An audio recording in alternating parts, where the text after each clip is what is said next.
Hi, and welcome to today's live IELTS class.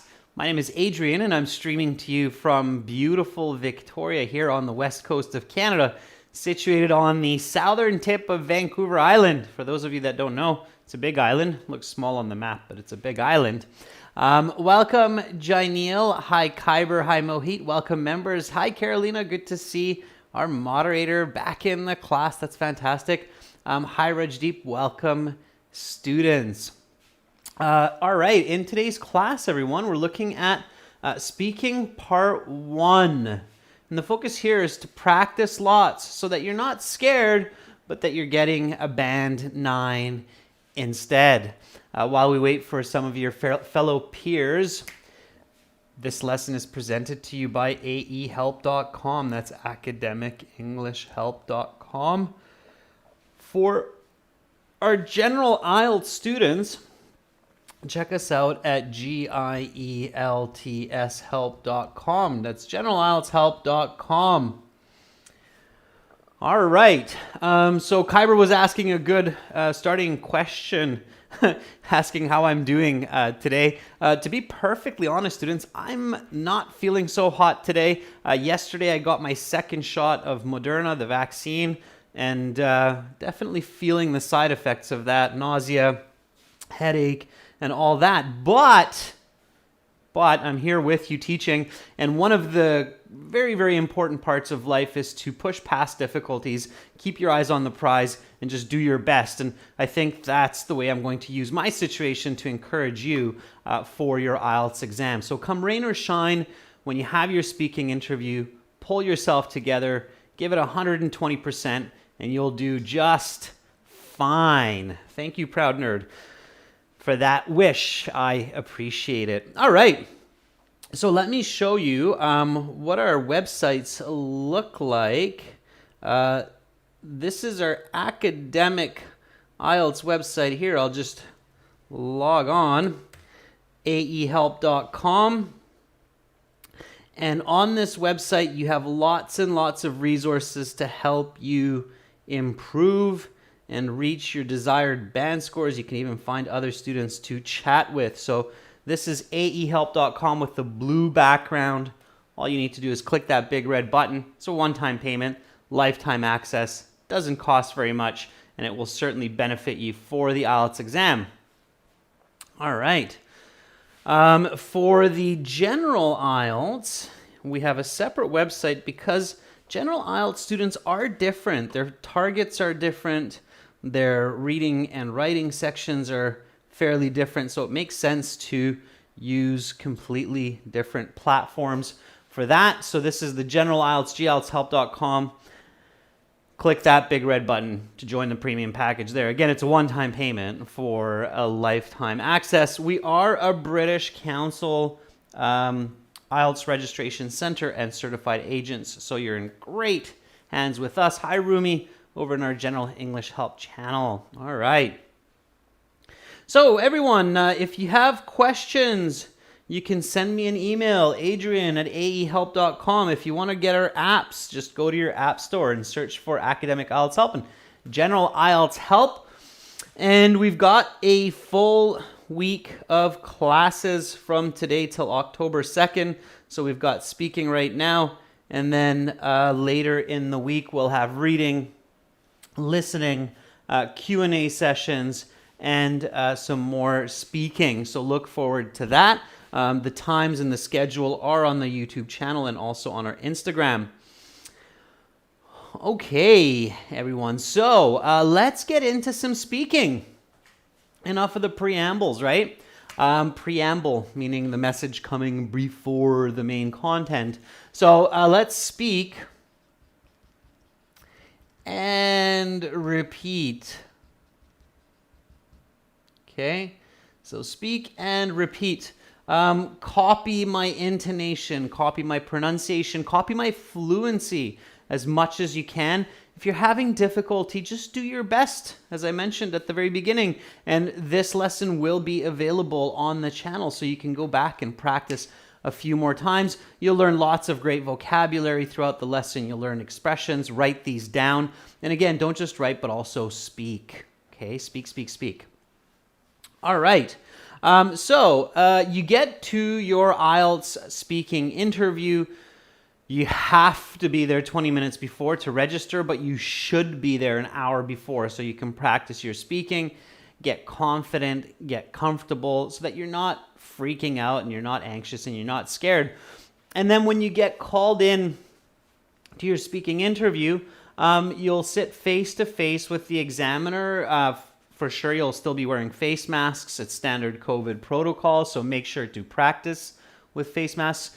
And the first question the examiner will ask you is, may I see your identification? They will check your identification again that you used 20 minutes before to actually register. So give me a nice full sentence for this question. We always practice these warm-ups because it is the best way for you to be confident right away, is to really have these first few questions just very clear, very smooth, so you can just get right into it, and the examiner will feel that as well. So, may I see your identification? Proud Nerd says, yes, gladly. I've got my passport that I used to register for my test. Please allow me a moment to find my credentials page. Very nice, Proud Nerd. I like the start. Yes, gladly. That's a very nice, polite way to start that response. Jasura says, certainly, please give me a moment. Okay, got it. Here's my passport that I used to register a month ago. Please have a look. Nice and natural, Jasura. Build up good speed, good fluency. Nice answer. Babak says, yes, sure, here you are. It's very common. That's probably the most common answer, Babak. I would go above and beyond that. So I would show the examiner right away that I've put effort into my studies and I'm going to be a bit of a unique individual, not just the everyday guy, okay? Or girl. So Mohit says, by all means, here's my passport, which I used to register for this exam 2 weeks back. Please have a look. Yeah, so right away, students, show the examiner that you're not just another band 6.5, okay? This is really important. So indeed, the most common answer is yes, sure, here you are. Okay, if I had to make a bet, I would bet that the examiners hear this response more than any other, okay? And if you're thinking with the mind of the examiner, when the examiner hears something like, yes, sure, here you are, the examiner should be objective, but that's not human. As humans, we make judgments. It's in our blood. It's in our genetics. So when you hear a statement like, yes, sure, here you are, the mind of the examiner is like, oh, here is another template candidate who is going to follow a recipe. Never spell that word right, recipe. And they are doing the minimum to pass, equals band 6.5 at most. So this is kind of the mind of the examiner if you start your exam this way. First introduction, so the first impact that you have on a person, and there's a lot of psychology study around this, greatly has an impact on what they think about you. Okay, so you have to really consider this, as opposed to what you saw some of the students. So I think it was Jasur that started with yes, gladly.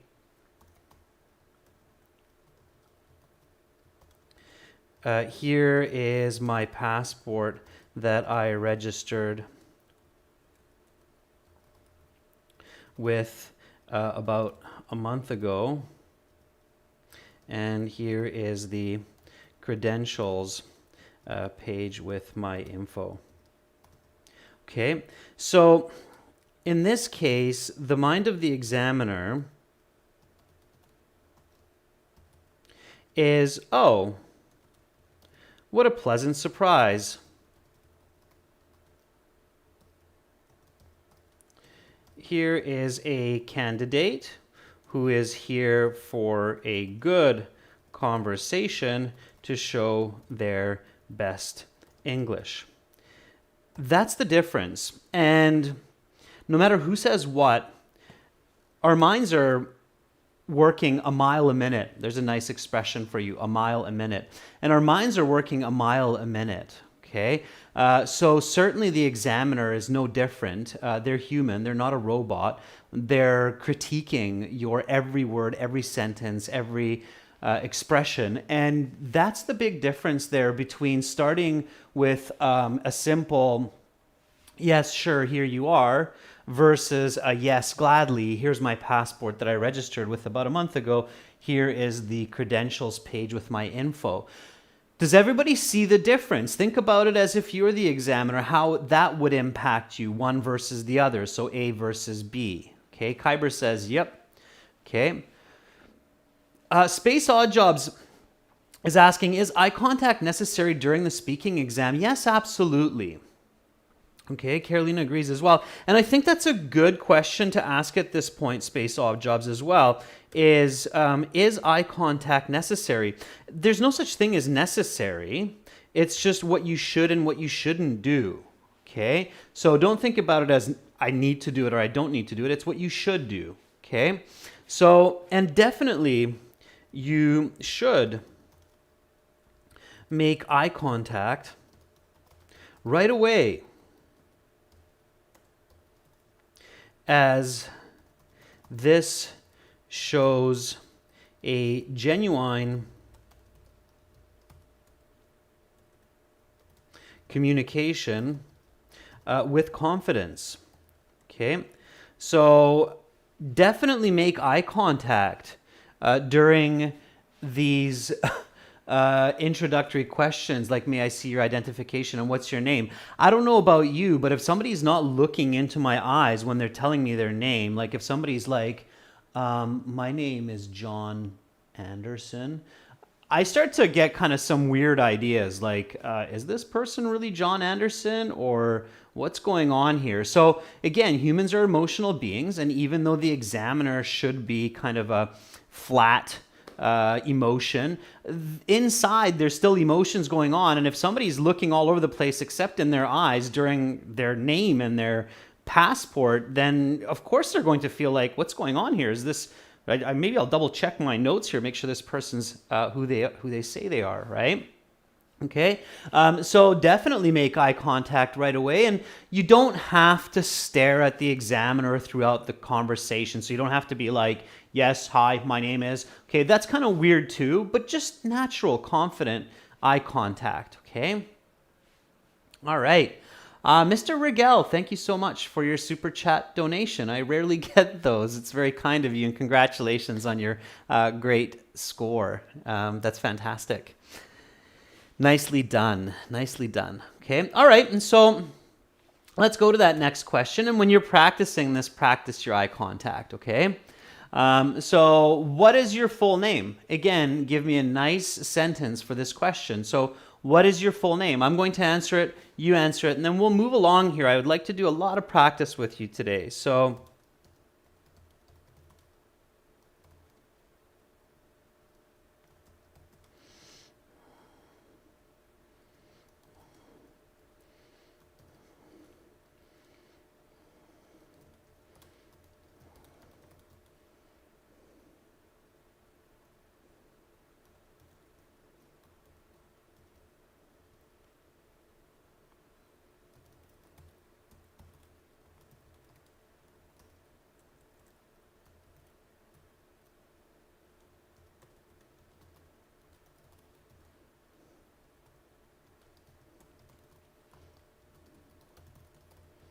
okay. So here is my response, all right? And then I'll go back and take a look at yours. So what is your full name? Repeat after me again, so lots of repetition here, okay? So what is your full name? My given names are Ahmed and Zain, and my family name is Al-Zakrani. Please just call me Ahmed. It's what I'm most comfortable with. Okay, Ahmed. They will ask you, what should I call you? Should I call you Ahmed or Zain, right? If you don't answer, so you might as well jump the gun. It means be proactive and answer that question. Okay. All right. Kawaljot is asking on a daily basis how to improve speaking by getting lots of feedback. Kawaljot, that's a good question. Okay, Patel Dhruvi is saying, my given name is Dhruvi Patel, and you can call me by my first name Dhruvi for short. Okay, Dhruvi, that doesn't make sense because Dhruvi is not short for Dhruvi, it is Dhruvi, and your given name is what your parents choose for you, and your surname or your family name is what you inherit from your father or your mother's side of the family. So be careful, Patel. You cannot make mistakes at the very beginning like this, okay? It has to be clear. The examiner there would be like, huh, you have two given names but no surname? It's possible, but then you have to explain that, okay? All right, Nut Bandish says, my given name is Nut, and my family name is Bandich. Please call me Nut, which my friends and family usually call me. Okay, Nut, couple of corrections there. Careful with your plurals. Don't make mistakes in introductory questions because that will right away impact your score negatively. Okay. Abos Begmatov. My name is Abos, and my second name is Begmatov. Please just call me Abos. Okay, don't use first and second name, all right, when you're introducing yourself, because that's not standard internationally. So in many European countries, your first name is your family name. In North America, usually your first name is your given name. So it's confusing to the examiner depending on where they're from. I know for me, it's very confusing when somebody says my first, second name. So avoid that. It's better to say given name, surname, okay? Or first name, family name, maybe, but don't use first and second. It's not clear, all right? Everybody's good on that? So avoid the first and second name. You might hear native speakers say that sometimes, but in today's global world, that can be really confusing, okay?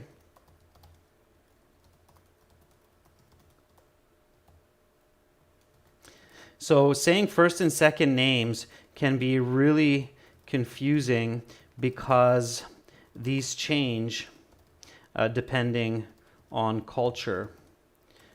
Okay, so my name in Europe is said in a different way than my name is said in North America. So be really careful with that, and especially if you're doing administration, then applying for university and such, be really careful with that, okay? If it's not clear, you should ask, all right?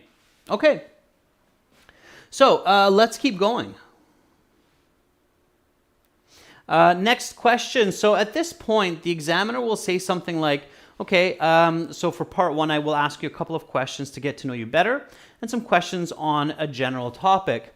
Where do you live? Okay, now, when you have a broad question like where do you live, think about residence, like your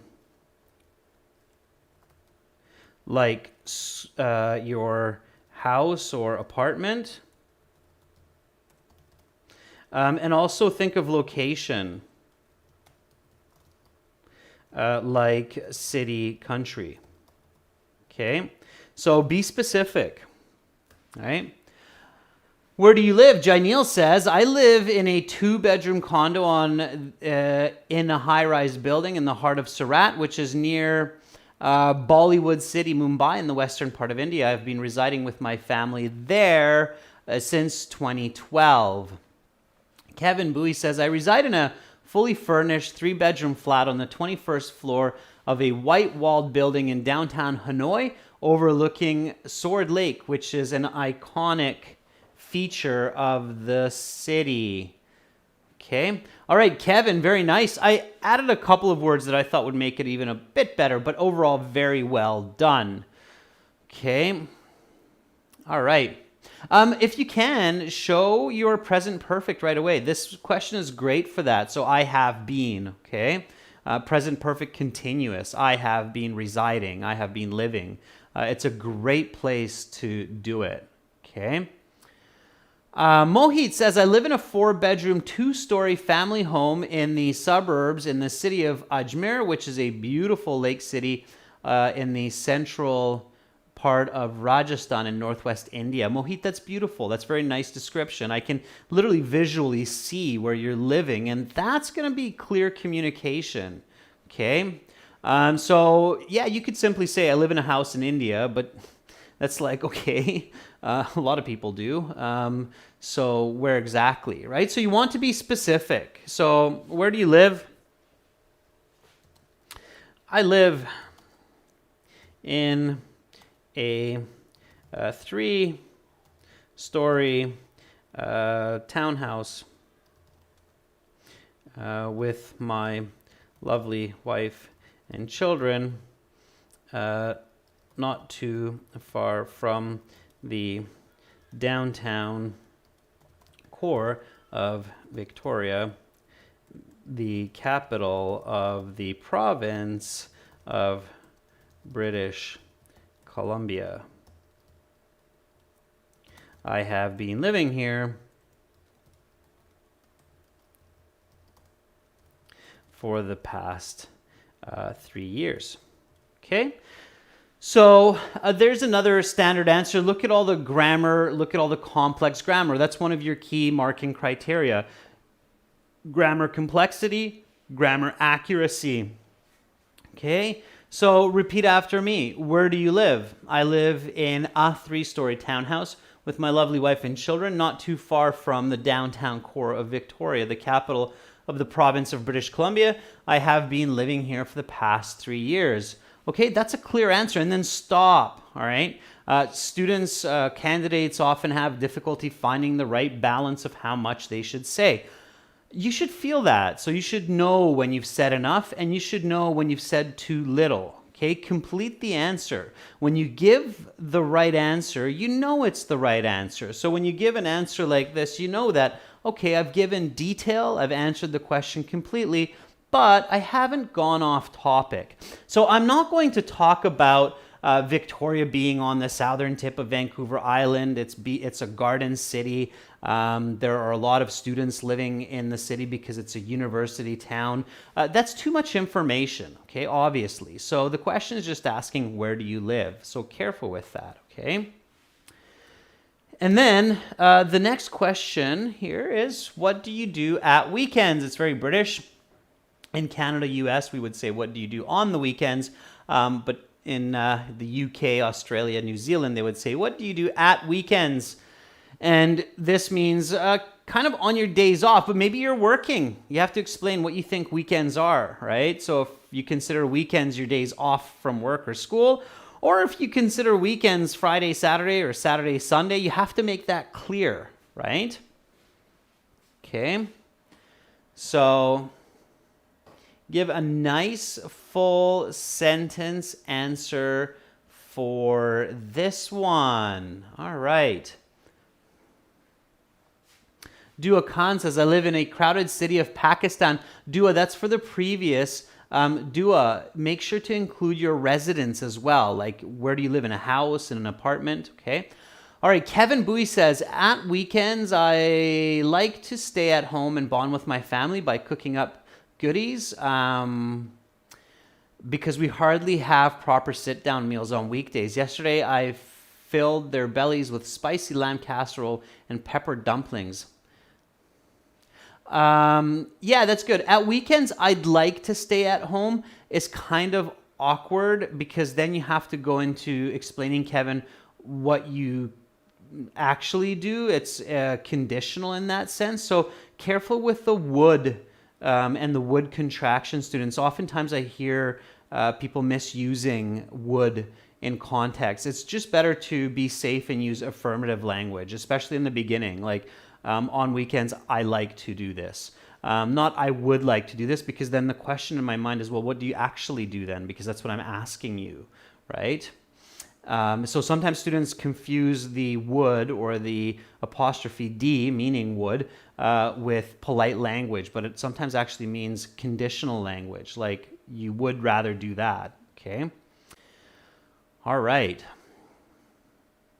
Arda says, well, unfortunately, I go to school even on weekends, only for this year because of my final exams. After school, I like to go for a walk with my dad on the coastline of Istanbul. Last Sunday, we went for a nice stroll along the beach and caught up on what we did throughout the week. Okay, Arda, that's good. I saw that the end kind of got cut off there, but that was good. Okay, so it means you're not really a fan of going to school on the weekends, but the prize will be yours. Just keep it up. Paulo Reese says, at the weekends, I usually go out with my wife to some place to do some outdoor activities and to have lunch.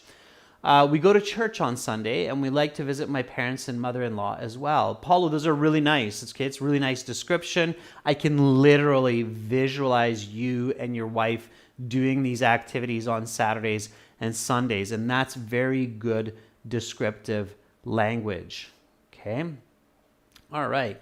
And for everybody over at General English Help, please answer these questions as well. So I'm responding to students because I'm doing 2 streams right now. One is to our Academic English Help YouTube, and the other is to our General English Help YouTube. We've started these double streams to really make it efficient. So what do you do at weekends? Well, on Saturdays,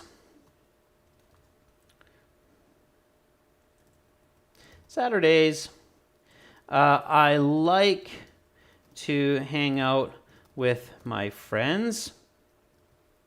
Last Saturday, I went, always capitalize, I went bowling with 2 of my close mates, and we had fun.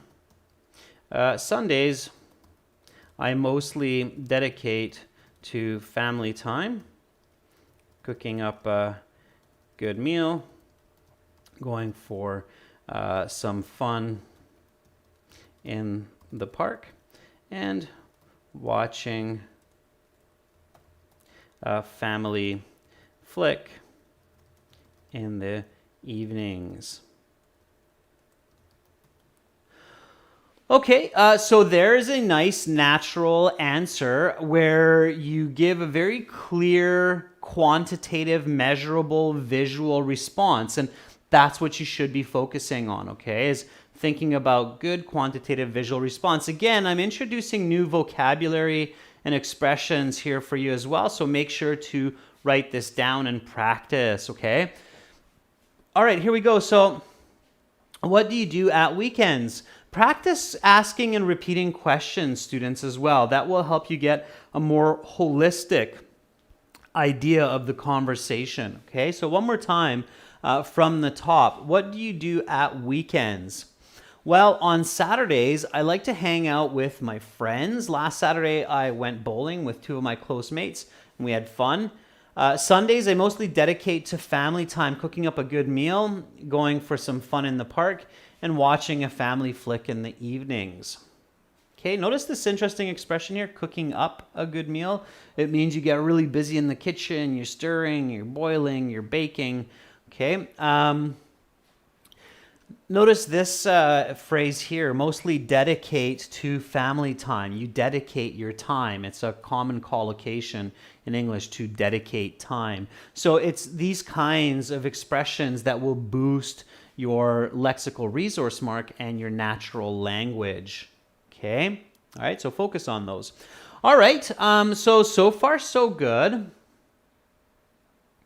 There you are, Arda, in the other channel. Okay, here we go. Now the examiner will continue and they will introduce the topic of part 1. So they'll say, okay, let's talk about your family. Do you have sisters and brothers? If so, how many?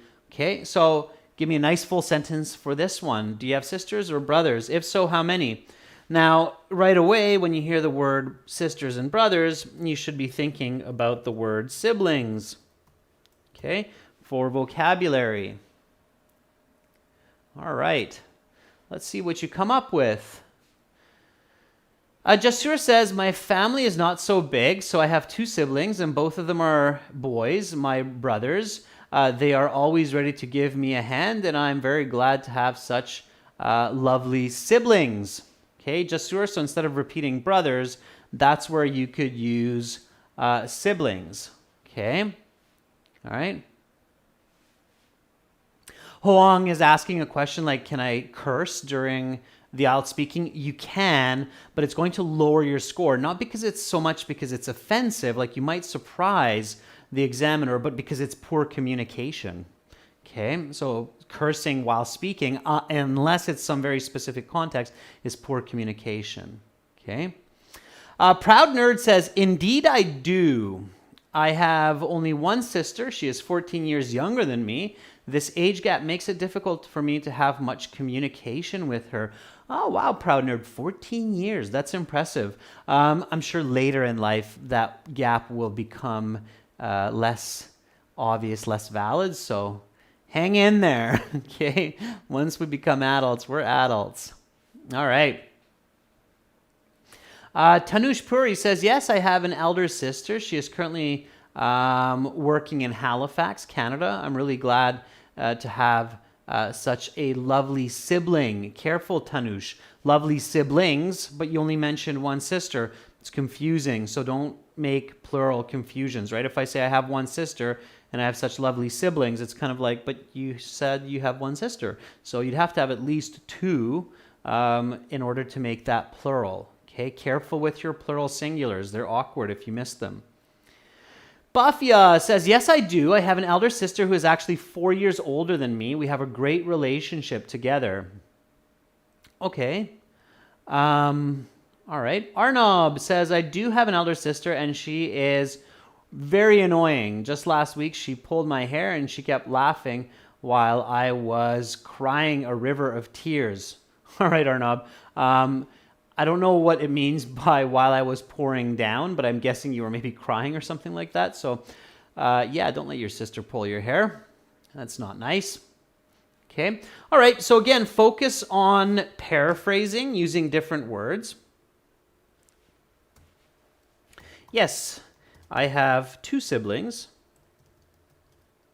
one elder and one younger brother.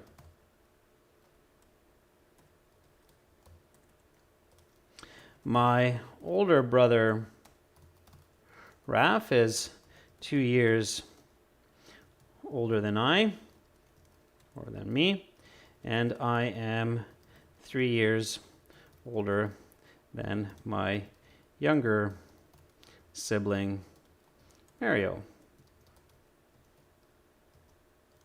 I have a good relationship with both, so I'm quite fortunate. Okay. And again, don't overspeak. So don't keep talking about what they do and where they live and so on. The questions aren't asking about that, okay? It's just simply asking if you have them or not. So you want some clarity. We do often mention the age differences just so we know where everybody is in that line of siblinghood.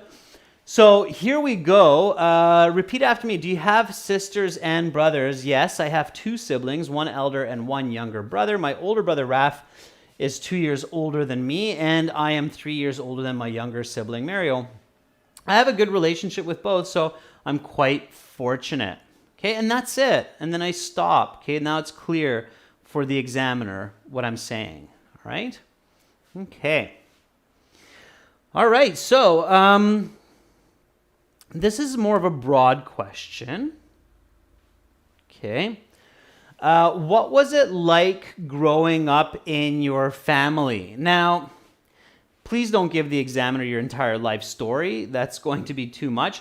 But again, stick to about maybe 3-4 sentences that describe your overall experience growing up in your family. So, did you feel loved? Did you feel abandoned? Did you feel like there was a lot of pressure to perform in school and in life? So think about it. And if you need a minute, ask for it. Even in part one, it's okay to say, wow, I haven't been asked that question in some time. Give me a moment to think about that, okay? Because I think it changes as we get older, our perceptive of our childhood. Kevin says, my upbringing was quite stable. Both my parents have good jobs and thus were able to put food on the table every day and afford education for me and my siblings. I feel privileged for that, so I studied hard to make sure their investment pays dividends. Very good. Okay, Kevin, very nice response. You've brought it into modern current time, so you definitely want to stop there, Kevin, because this is asking past tense, right? So what was it like growing up in your family? So it's okay to come into the present, but then definitely stop there and don't go into the present and future because nobody's asking you about that. Okay. Poonam says, I belong to a nuclear family, so I have 2 siblings. I adore both of them as they are younger than me, and I take care of them a lot as their elder. Even my parents call us the 3 Musketeers. Okay, Poonam, that's cute. So that's for the previous question. It's a good one. Okay. Green Arrow Gaming. Past tense. Okay, past tense. I've always felt very loved and comfortable within my family atmosphere. My parents are exceptionally polite people, and they love me so much, and we have a great relationship. I'm very thankful for that. Green Arrow, I made a lot of corrections there. I still kept what you were saying, but I made a lot of corrections. Go back and check the time. It's 35 minutes, 50 seconds. So check that time and check that correction. Okay? All right. Vibe Hobby, thank you for that super chat donation. That's awesome, and I'm happy that the videos are helping you. That's lovely. Thank you so much. Okay. Nut Bundy says, it was a lovely environment in my family home. We spent almost every day eating together what we cooked, like Tom and Yan cooked crispy pork. Growing up this way allowed me to have a lot of creativity and a lot of work that I was proud of. Okay, not a couple of awkward concepts in there and language, so work on that, okay? But you're on the right track. Kyber says, growing up in my family was a fun and enjoyable time since having sisters and brothers in the family means that one can play around with them, that I could play around with them, and I never felt bored, okay? Kyber, it's a good answer. Don't distance the answer from yourselves, okay? That's a very common mistake among candidates and in just communication is we start personal and then we distance the information. So, Kyber, it's a good example there of this. So do not distance the question or answer from yourself. Okay, so what I mean by this is don't say something like, it was great growing up in my family as my parents love us very much. When people are loved, they tend to build confidence in life, and this lets people, okay, so this is an important tip here, okay, because IELTS, especially at the band 7, 8, 9 level, it's much more than just simply using English. It's about using good communication in English, and that's what the band descriptor says, right? So 6.5, or actually 6, band says that you're fluent in English. Band 7 means that you're a good user in English. Band 8 means you're a very good user, and band 9 means you're an expert. The differences there in those 7, 8, 9s is actually your quality of communication, and that's decided a lot more by communication skills rather than just word choice or grammar. Okay, is everybody clear on that? So here, this question or this answer starts personal and then it becomes distant. So it was great growing up in my family as my parents love us very much. When people are loved, so suddenly here I distance the answer from myself, and it's not even necessarily true. Some people are loved very much and they still don't have a good childhood. Does everybody see that? Okay, so I can see Kyber and Caroline and everybody saying, yeah, okay, thank you, noted. So keep it personal throughout, okay? So it's better, especially in part 1,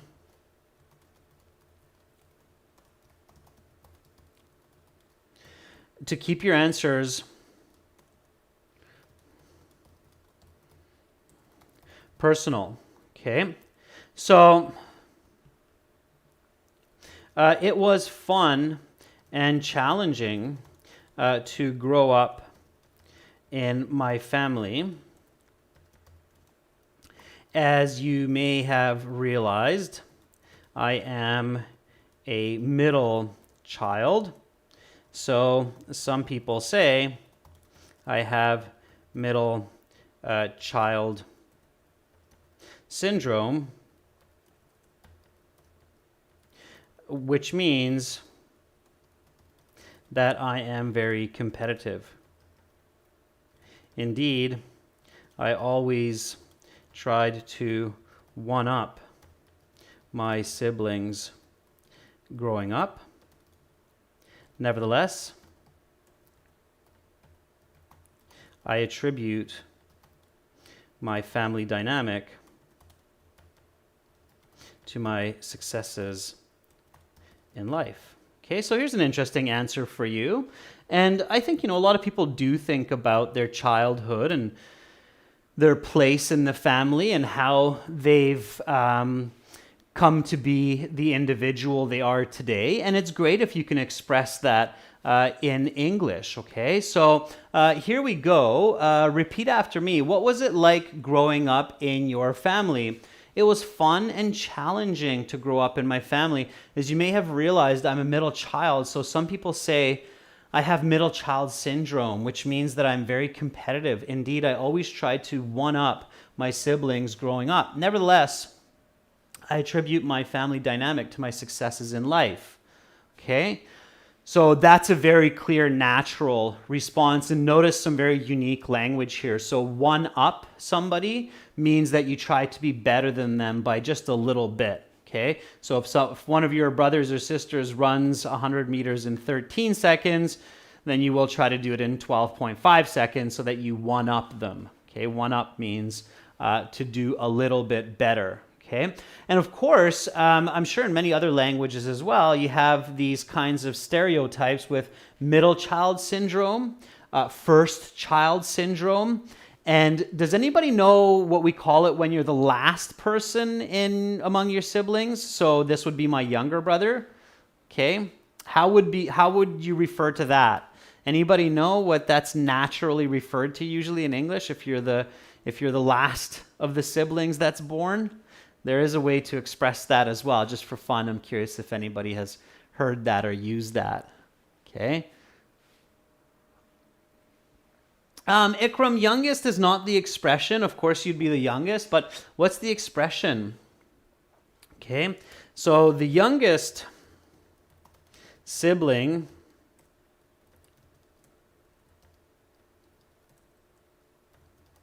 in the family is often referred to as the, not the small kid, Anne, but good try. Okay. Not the youngest. Anybody? One more guess? It's kind of a degrading, yeah, there we go, Carolina, very good. So Carolina says the baby in the family. Yeah, as the baby in the family. They are often very spoiled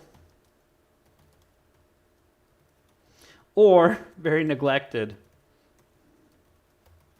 So the youngest in the family is called the baby in the family, and oftentimes they're either very spoiled, so everybody helps them, gives them whatever they can because, they're the baby in the family, or if there's a lot of siblings, sometimes the last one is like, oh yeah, we had one more child. Yeah, that's right. Who is that again? That's the last one. Okay, so it's the baby of the family. All right. Let's jump to the next question. So that's just some culture. It's good to know a bit of Western culture for IELTS, surely. Arda says, I'm the youngest one, but I wouldn't agree with baby. Yeah, that's generally the case, Arda, is the youngest sibling does not like the reference of the baby in the family. My younger brother is the biggest person in our family. He's the tallest and biggest, and he hates it when he's referred to as the baby in the family. Okay, so here we go. The next question. Are your parents and grandparents from the same country as you? If not, where are they from? So kind of a two-pronged question here. And you should, again, focus on having a really, really clear response. Okay, don't go into too much history, but just have a clear response. Okay. Arda, I like how you're tagging into both channels. Why not? That's fantastic. So Arda says yes.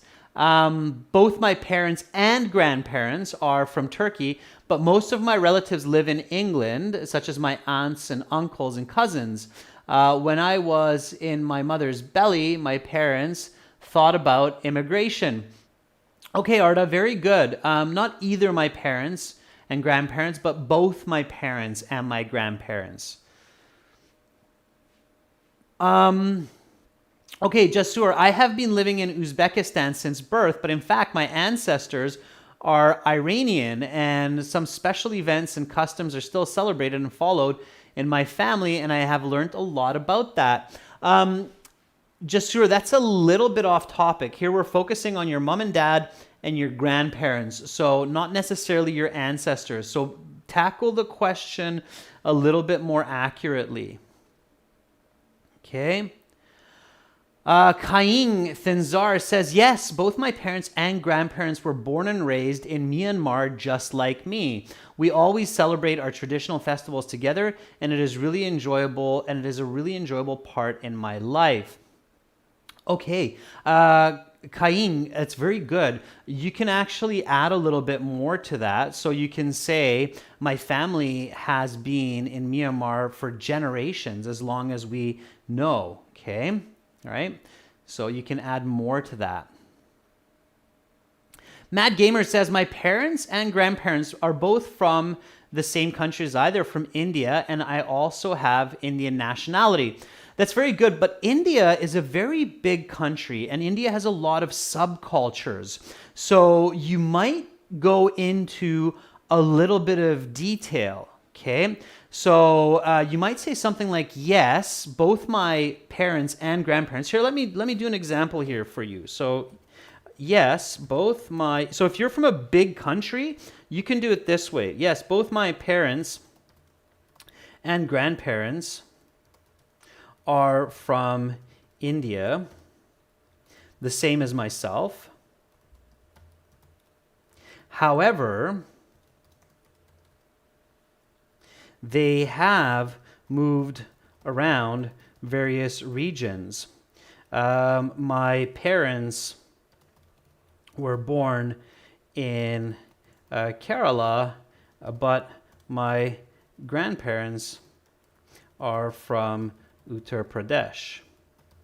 Okay, so you can give more details. Like if you come from a big country like China or India, for instance, where it's almost like you have multiple countries within a country, it's a good idea to go into more details, right? So people do know oftentimes different states of India, different regions of China, and so forth, right? So you might say something like, yes, both my parents and grandparents are from India, the same as myself. However, they have moved around various regions. My parents were born in Kerala, but my grandparents are from Uttar Pradesh, right? And then you're giving more detail to your conversation, and that's going to help bump up your score. All right, students. So here we have 4 more questions for you to try. Why do you think family connection is important? Do you often spend time with cousins? Is family life important in your country? If you could take your family on a trip, where would you take them? I'll let you manage these questions on your own. I'm starting to fall apart a little bit from the side effects of this second dose of vaccination, so I have to stop there and pull myself together. But nevertheless, I think all of you have done a fantastic job on both channels. And Arda, I appreciate how you kind of jumped over to the General English Help channel to boost interaction there and people there. Thank you for the super chat donations for those of you who donated today. I really appreciate that. Carolina, thank you for moderating. It's lovely to have you back on board. Keep up the good work, everyone. Remember the tips from this class. And if I corrected some of your communication, check the time in the video, go back and review and see what I did and why I did it. Okay, I'll be back tomorrow with reading and listening. And until then, to continue your studies, I highly, highly recommend using our websites, aehelp.com for academic IELTS and gieltshelp.com for general IELTS. Both those websites have tons of HD videos in high quality for you to study from, including practice speaking interviews. We are world leaders when it comes to IELTS test preparation. So check us out. Use the premium course and you'll be better for it. I'm Adrian. I'm signing out from Victoria for now. Have a lovely rest of your day, and I'll see you back here tomorrow. Bye, everyone.